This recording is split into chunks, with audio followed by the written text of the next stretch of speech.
വീക്കെൻഡിലെ കഥ തുടങ്ങട്ടെ. ഇതാ ഈ ഒരു മസിൽ പിടിച്ച് നിൽക്കുന്ന എൻ്റെ ഫോട്ടോയിൽ നിന്ന് നമുക്ക് കഥ തുടങ്ങാം. എന്താണെന്ന് വെച്ചാൽ ഇപ്പം ഈ പടവും അതിൻ്റെ പിന്നിലുള്ള സ്റ്റോറിയുമാണ് നമുക്ക് ഈ വീക്കെൻഡിൽ നമുക്ക് ഷെയർ ചെയ്യാനായിട്ടുള്ളത്. അപ്പം ഒരു കഥയൊക്കെ ആകുമ്പോൾ കുറച്ചൊരു ഓളത്തിനൊക്കെ സ്റ്റാർട്ട് ചെയ്യണമല്ലോ. അതെ, പ്രഭാതം മുട്ടിട്ട് വിടരുന്ന ഒരു സമയം. വേണ്ടല്ലേ, ഭയങ്കര ക്രിഞ്ചായി പോകുന്നു.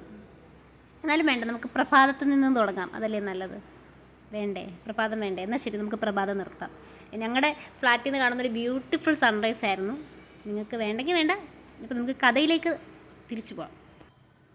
വെള്ളിയാഴ്ച രാവിലെ കുഞ്ഞിൻ്റെ ഈ ടീച്ചർ, മോൻ്റെ ഏറ്റവും പ്രിയപ്പെട്ട ടീച്ചർ കവിതാ ചൗഹാൻ മിസ്സ് എൻ്റെ ഫോണിലേക്ക് ഒരു മെസ്സേജ് ഇട്ടു, കുഞ്ഞിനെ ഒരു ആർട്ട് എന്തെങ്കിലും ഒന്ന് പെർഫോം ചെയ്യിക്കണമെന്ന്. അപ്പോൾ ഡാൻസിൻ്റെ എന്തെങ്കിലും ഒരു ഐറ്റം തന്നെ വേണമെന്ന് ടീച്ചറിന് നിർബന്ധമായിരുന്നു. അതായത് സ്പോർട്സ് ഡേ ആയിരുന്നു ഇവരുടെ സ്കൂളിൽ. അപ്പോൾ ഗസ്റ്റുകൾക്ക് മുന്നിൽ ഗസ്റ്റുകളെല്ലാം വരവേറ്റുകൊണ്ട് ഇരുത്താണ് കേട്ടോ. അപ്പോൾ ഗസ്റ്റുകൾക്ക് മുന്നിൽ പ്രസൻറ്റ് ചെയ്യാനായിട്ട് മോൻ്റെ വക എന്തെങ്കിലും ഒരു ഡാൻസ് ഐറ്റം. എൻ്റെ സ്റ്റാറ്റസുകളൊക്കെ ടീച്ചർ ഇങ്ങനെ കണ്ടിട്ടാണ്. അപ്പോൾ കുഞ്ഞിൻ്റെ ചെറിയ ഞാനിപ്പോൾ ഒരു കുറച്ച് നാളായിട്ട് കുഞ്ഞിനെ ഭരതനാട്യം ട്രെയിൻ ചെയ്യിക്കുന്നുണ്ട്. അതെന്ന് വെച്ചാൽ ബേസിക് അടവുകളൊക്കെയാണ് പഠിപ്പിച്ചുകൊണ്ടിരിക്കുന്നത്. അപ്പോൾ എന്തെങ്കിലും ഒരു പ്രോഗ്രാമായിട്ട് അങ്ങനെ ചെയ്യാൻ വേണ്ടിയിട്ട് ഞങ്ങൾ അത്രയ്ക്ക് പ്രിപ്പേർഡൊന്നും അല്ലായിരുന്നു. പക്ഷേ ടീച്ചർ പറഞ്ഞു എന്തെങ്കിലും ഒരു സാധനം സെറ്റ് ചെയ്തുകൊണ്ട് വന്ന് ഗസ്റ്റുകളുടെ മുന്നിൽ ചെയ്യണം. തിരുവനന്തപുരത്ത് കോവളത്തിലെ അമ്പലത്തിൽ വെച്ചിട്ട് ഓൾറെഡി മോൻ്റെ പാട്ടിൻ്റെ ആ അമ്പലത്തിൽ വെച്ചിട്ട് മോൻ്റെ പരിപാടിയൊക്കെ ചെയ്തിട്ടുള്ളതാണ്. പക്ഷേ ഡാൻസ് എന്ന് പറയുമ്പോൾ ഞങ്ങളിപ്പോൾ വളരെ റീസെൻ്റ്ലിയാണ് സ്റ്റാർട്ട് ചെയ്തിരുന്നത്. പക്ഷേ ടീച്ചറിൻ്റെ അടുത്ത് നോ പറയാനും പറ്റില്ല. പിന്നെ ഇതൊരു അവസരമായിട്ട് എന്തുകൊണ്ട് കണ്ടുകൂടാ. പിന്നെ കുഞ്ഞിനാണെങ്കിലും ഭയങ്കര ഇൻട്രസ്റ്റാണ്. അപ്പം ഞാൻ യെസ് പറഞ്ഞു. അപ്പോൾ ഓൾറെഡി അവനിപ്പോൾ റീസെൻ്റ്ലി നമ്മുടെ മാധവ മാമവ ചെയ്യുന്നുണ്ടായിരുന്നു. അപ്പോൾ ഞങ്ങൾ വിചാരിച്ചു അതങ്ങ് പൊടി തട്ടി എടുക്കാം, അതങ്ങ് പ്രാക്ടീസ് ചെയ്യാമെന്ന് വെച്ചു. അപ്പോൾ ഏറ്റവും തുടക്കത്തിന് സ്പോർട്സ് ഡേ ഈ ഒരു വെൽക്കം ഡാൻസ് ആയിരുന്നു കേട്ടോ. വെൽക്കം ഡാൻസ് ആയിരുന്നു, അടിപൊളി ഒരു പെർഫോമൻസ് ആയിരുന്നു. വെൽക്കം ഡാൻസിലൂടെയാണ് സ്റ്റാർട്ടൊക്കെ ചെയ്തത്.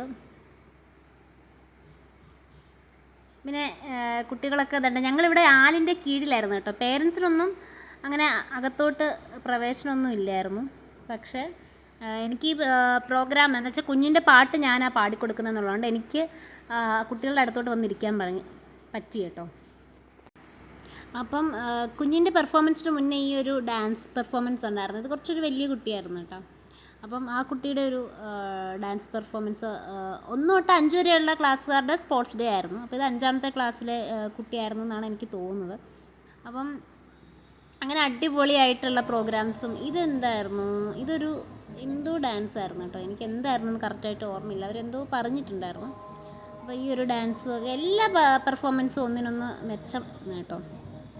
നല്ല ഈ ടീച്ചർ കാരണമാണ് എൻ്റെ കുഞ്ഞിനൊരു അവസരമൊക്കെ കിട്ടിയത് കേട്ടോ. ഇംഗ്ലീഷ് പഠിപ്പിക്കുന്ന ടീച്ചറാണ്. എല്ലാ കൂട്ടുകാർക്കും ഇതുപോലെ ഒരു ടീച്ചർ ഉണ്ടാകത്തില്ലേ. എൻ്റെ ഫേവറേറ്റ് കോളേജിൽ എൻ്റെ ഫേവറേറ്റ് ടീച്ചർ എൻ്റെ ഇംഗ്ലീഷ് ടീച്ചറായിരുന്നു കേട്ടോ. അത് ഞാൻ എൻ്റെ ഇംഗ്ലീഷ് ടീച്ചറോട് ഇപ്പോൾ പറയാറുണ്ട്. എൻ്റെ മോൻ്റെ എല്ലാ ടീച്ചർമാർക്കും അവനോട് കാര്യമാണ്, എല്ലാവരോടും അവന് ഇഷ്ടമാണെങ്കിൽ ഈ ടീച്ചർ എന്തോ ഒരു ഭയങ്കര സ്പെഷ്യലാണ് കേട്ടോ. അപ്പോൾ ഇങ്ങനെ പരിപാടികളൊക്കെ അവിടെ ഇങ്ങനെ നടക്കുന്നുണ്ട്. അപ്പോൾ ഞങ്ങൾ ഫ്രൈഡേ രാവിലെ ടീച്ചർ പറഞ്ഞതിന് ശേഷം ഞങ്ങൾ പ്രാക്ടീസൊക്കെ സ്റ്റാർട്ട് ചെയ്തു. അപ്പോൾ അമ്മമാരൊക്കെ ഈ പ്രോഗ്രാം നടത്തുന്ന കുട്ടികളുടെ അമ്മമാരെ മാത്രം 1-2 പേരെ ഇങ്ങനെ കയറ്റി വിട്ടു കേട്ടോ, എടുക്കാനൊക്കെ ആയിട്ട്. വീഡിയോസോ ഒക്കെ എടുക്കാനായിട്ട് ഇങ്ങനെ കയറ്റി വിട്ടിട്ടുണ്ടായിരുന്നു. അപ്പോൾ അങ്ങനെ തലേ ദിവസം അവൻ ഓൾറെഡി പഠിച്ചുകൊണ്ടിരുന്നൊരു സാധനം ഞാനൊന്ന് പോളിഷ് ചെയ്ത് സ്കില്ലൊക്കെ ആക്കി ഒന്ന് ശരിയാക്കിയൊക്കെ കൊടുത്തു. ഞങ്ങൾ റിപ്പീറ്റഡായിട്ട്, അതായത് കുഞ്ഞിങ്ങനെ ആദ്യമായിട്ടല്ലേ ഡാൻസിൻ്റെ ഒരു സ്റ്റേജ് പെർഫോമൻസ്, അവനിങ്ങനെ ഇടയ്ക്കിടയ്ക്ക് ചെയ്തുകൊണ്ടിരുന്നു. അടുത്ത ദിവസം രാവിലെ 8 മണിയാകുമ്പോൾ നമുക്ക് ഗ്രൗണ്ടിലെത്തണം. അവനെ രാവിലെ വിളിച്ച് റെഡിയാക്കി കഴിയുമ്പോഴത്തേനും കുഞ്ഞിന് കാലനക്കാൻ വയ്യ. ഒരു അയൺ റോഡ് കണക്കെ അവന് ഭയങ്കര പെയിൻ. അവന് പോകുന്നില്ല എന്നും പറഞ്ഞിട്ട് തീരുമാനത്തിലെത്തി. കുഞ്ഞ് പോകുന്നില്ല എന്ന്. അയ്യോ എന്നുവെച്ചാൽ ഞാൻ അത്രയും ടീച്ചർ ആണെങ്കിൽ ആ ടീച്ചറുടെ സ്വന്തം റിസ്കിൽ ഇവൻ്റെ പേരൊക്കെ കൊടുത്തിട്ട് അയ്യോ അവന് പോകുന്നില്ല എന്ന് പറഞ്ഞപ്പോഴത്തേനും പിന്നെ അവസാനം ചേട്ടൻ കൺവിൻസ് ചെയ്തിട്ട് അവനെ കൊണ്ടുപോയി. ഞാനാണ് പാട്ട് പാടുന്നത്.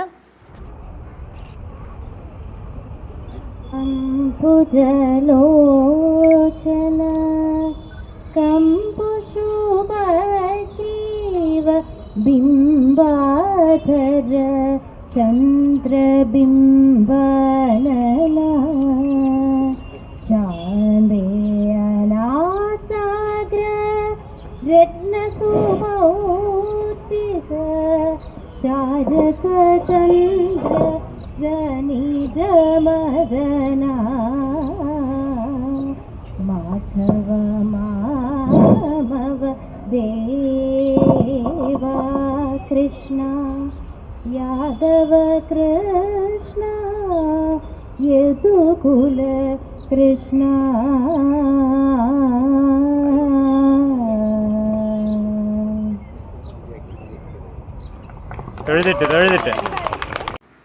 പ്രോഗ്രാമിൻ്റെ ചീഫ് ഗസ്റ്റ് മോൻ്റെ അച്ഛൻ തന്നെയായിരുന്നു എന്നൊരു പ്രത്യേകത കൂടി ഈ ഒരു പരിപാടിക്കുണ്ടായിരുന്നു. അങ്ങനെ അടിച്ചു പൊളിച്ച് ഞങ്ങളുടെ പരിപാടിയൊക്കെ കഴിഞ്ഞ് ഞങ്ങൾ തിരിച്ച് വീട്ടിലെത്തി. പ്രോഗ്രാം കഴിഞ്ഞ് പ്രിൻസിപ്പിള് പാട്ടുപാടിയ എന്നെയും പിന്നെ ഡാൻസ് കളിച്ച 2 നർത്തകരെയും ഗസ്റ്റിൻ്റെ മുന്നിൽ വിളിച്ചിട്ട് അഭിനന്ദിക്കുന്ന ഒരു സീനാണ് കേട്ടോ ഇത്. അപ്പം അതും കൂടി പറഞ്ഞ് ഈ കഥ ഞാനിവിടെ അവസാനിപ്പിക്കുന്നു. നന്ദി, നമസ്കാരം.